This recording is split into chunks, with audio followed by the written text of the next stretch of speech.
Hello again there, folks. So I thought I'd take a bit of a deep dive into the Extinction Rebellion thing. Probably going to be a bit more chilled out than what I usually am on The Guardian because it's Toynbee. And thanks to Extinction Rebellion, we're experiencing a climate culture change. So Extinction Rebellion are out on the streets again with their stupid costumes on, look like arseholes, and everybody in the country is saying like this is the most obvious example of controlled opposition I've ever seen, which of course means the Guardian are going to call them edgy radicals tackling the status quo and the system. I mean, it's all just so bloody predictable at this point, and it's all been said before, and I've even said it before on this channel. But it does take us to some funny territory, which we'll get into in this one, rather than just sort of shitting all over Polly. So let's get the basics out of the way. After their successful capture of central London in April, local cells or affinity groups all over the country have trained and planned for this protest, deciding who would be arrestable for highway obstruction and who wouldn't be because of jobs or young families. They were primed to expect a tougher police response after right-wing press complaints against the friendly policing march in April when officers were caught dancing at a blocked Oxford Circus. So hang on a minute. I mean, so that they're blocking off the streets in London and making people's lives miserable. The police are supposed to go along and move them on, or at least keep them in their place, and they end up dancing with them. I mean, is it not a fair criticism that you expect your police officers to maintain law and order and not dance with, as you would have it, edgy radicals on the streets? Because either they're edgy radicals tackling the system, or they're just an astroturf bunch of morons who's the police dance along with. Make your mind up, Polly. I do wonder if protest makes a difference. An officer manager in her 40s from Hertfordshire said to me, "But what else can you do? My children really made me feel I must." A steward in a pink Gillette, a mother from South London, said the same. "It was my children who got me into this." Thousands more are expected to join. So the children in the schools, and because of Greta, the children all think it's the end of the world. There was a case where one boy actually committed suicide because he literally thought it was going to be the end of the world. I mean, imagine asteroids hitting the world, or the world just burning up and everybody dying, a complete chaos. Like watching that film Threads, and this is what they're actually feeding the kids with. And this then, so the kids go home, the kids are panicked, the kids are traumatised because they think it's the end of the world, and then all these middle class parents are going out on the streets and lying down in protest. It's fucking bonkers, man. London is just one of 60 global cities engaged in uprising at the same time. To those who say, why bother when the UK is too small for our carbon emissions to matter, this synchronised global action reaches all those leaders who attended last month's UN Climate Change Summit, where the UN General Secretary warned we face a direct existential threat. So hang on a minute. The top brass of the United Nations already agrees. Why do we need the theatre in London if the United Nations has already decided how this is going to play out, that they're already on board? Well, who are you protesting against then? You've already won, haven't you? I think few of these protesters read the right-wing press to know what they're up against. In a double-page spread in the Mail on Sunday, Douglas Murray, editor and author of Neoconservatism, Why We Need It, launched a blistering attack on climate protesters and soft policing tactics. Interesting choice by Polly there of Douglas Murray's books, because she's picked out the one on his neoconservatism, and he is well in league with the neo-Cohens. But he's also got a book called The Strange Death of Europe, and even another one now. I'm not the biggest fan of Douglas Murray, but Polly's deliberately singled out the book on neoconservatism and not a more recent one called A Strange Death of Europe. Because, you see, it's all well and good if you're going to have existential threats facing the West if they are approved by the United Nations, by the elites. And that's where we're going to go here.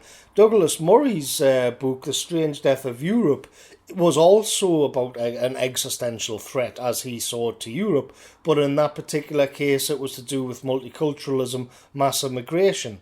But Polly doesn't even want to go there. She would think that was absolutely disgusting. You can't even have those discussions.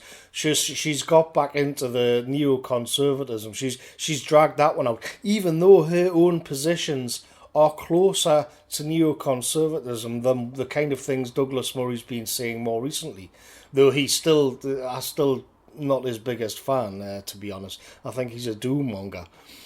Hypocrites, progressives report a self-flagellation, but being climate pure is impossible. So this is the problem that they have, of course, because everybody will point out that they go on holidays and they're driving around, they've got these big Jeep cars, the middle class life leaves it a big carbon footprint, but she's going to carry on and say that David Attenborough is to be believed, not the Mail on Sunday, and even delivery drivers angry at the road deny the gravity of the cause. Weekly, the news tells of sea ice and glaciers melting, species vanishing, the emergency evident, pollsters find people, everybody gets it, we all get it, okay?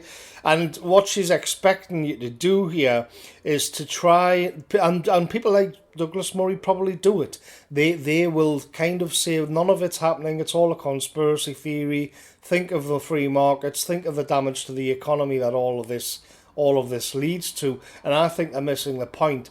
My take on this would be to say, okay, let's break apart the modern world, let's scrap all the multinationals, let's ban the banks, and let's return to being this sort of small agrarian societies, you see.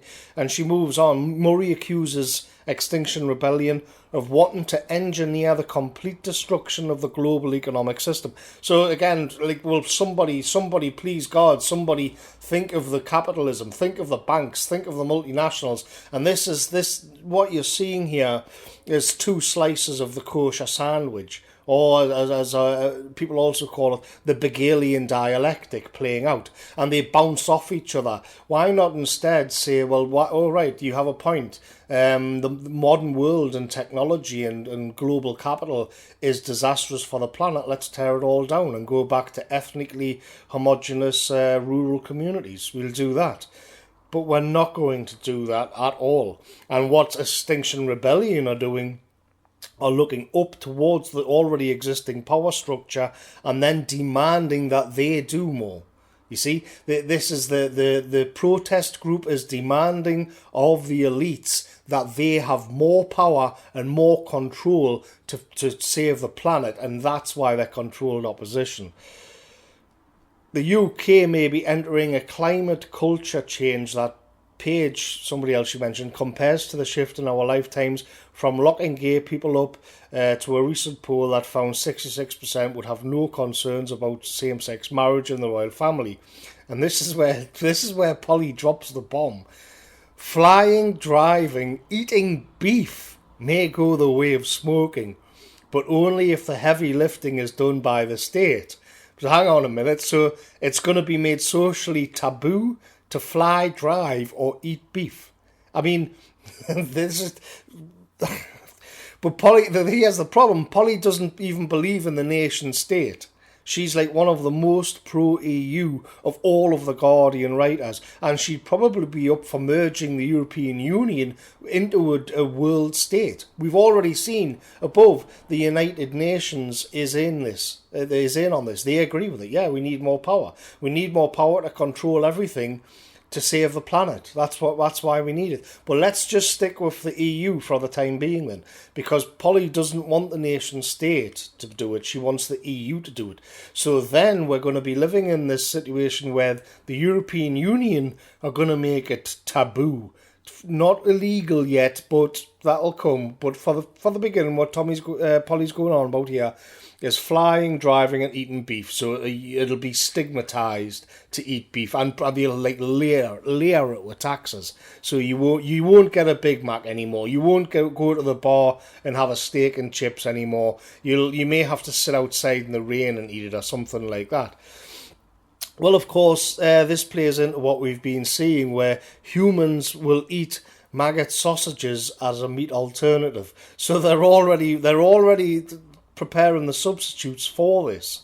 They're already looking for other ways to literally eat bugs. It's not just a meme; it's true. And this won't affect Polly, because Polly is living in. She's got a villa in Tuscany. It will affect me. So Polly's future and the future of the dominant caste is to sit in their Tuscan villas and probably get specially imported beef. And my future will be to live in Mega City 1 in a pod and eat maggots, a maggot burger or maggot sausages. And the Extinction Rebellion. This is what Extinction Rebellion are actually demanding happens. And here's where it gets really interesting, because Polly's grandfather, you may recognise the name Toynbee, and her granddad, Arnold J. Toynbee, wrote a very well-respected book called A Study of History, which was something of a reply to Oswald Spengler. And in it, he put first the dominant minority attempts to hold by force. This is when the civilization is beginning to fall apart. This is after its glory days. First, the dominant minority attempts to hold by force against all right and reason a position of inherited privilege which it has ceased to merit. And then the proletariat repays injustice with resentment, fear with hate, and violence with violence when it executes its acts of secession. Yet the whole movement ends in a positive acts of creation, and this on the part of all actors in the tragedy of disintegration. Here it comes. The dominant minority creates a universal state, the internal proletariat a universal church, and the external proletariat a bevy of barbarian warbands. Now, so let's just get back to where we were. We've got the elites who want to create a universal state. This is actually happening in the real world, and according to Polly Toynbee's granddad in a well-respected book. And then the internal proletariat. So in this case, the internal proletariat would be, let's say, the people who read Douglas Murray's book on Europe, or like me. Most of the people watching this video will be the internal proletariat. You are the downtrodden group which is already there. And then the external proletariat is mass immigration, and Toynbee actually particularly singled out Muslims. And these are the barbarian warbands who are now at the gates of the civilization, and there has to be a synthesis of all three of these. I don't believe that the internal proletariat are going to create a universal church. I believe that's coming down from on high as well. But all of it amounts to abolishing identity. All of it amounts to creating a borderless world. But let's just keep with Europe and the West here. Which also brings in an external proletariat to reinforce the disintegration of identities, of racial groups, of ethnic groups, of religious groups, and then the dominant minority will have a full control over this block, which itself will die out in the end. And so Extinction Rebellion are literally out on the streets as like media publishes articles encouraging us to eat maggot sausages. Extinction Rebellion are out on the streets saying that the dominant minority, whoever they may be, have to take more action. They have to have more power and more control to save the planet, to save the civilization. And the internal proletariat are not going to make a universal church. I disagree with Toynbee on that. The universal church is social justice, political correctness, consumerism and materialism. This is what they're giving us to aspire towards, and the external proletariat will come in and take advantage of that, or just smash the place to pieces. And this is this is what Polly Toynbee. I mean, has she not read her granddad's book? Does she not see that she is in the role of the dominant minority actually doing this? Because I'll tell you what, it seems to me that the reason so much of this stuff is preempted and thought out, that they always seem to be ahead of the game, it's as if they're reading her granddad's book and using it as a guide. So, something to think about. My take on this, the response I would give is to say, hey, you know what it is? If the world is being dying because of all of technology, then why don't we abolish it all?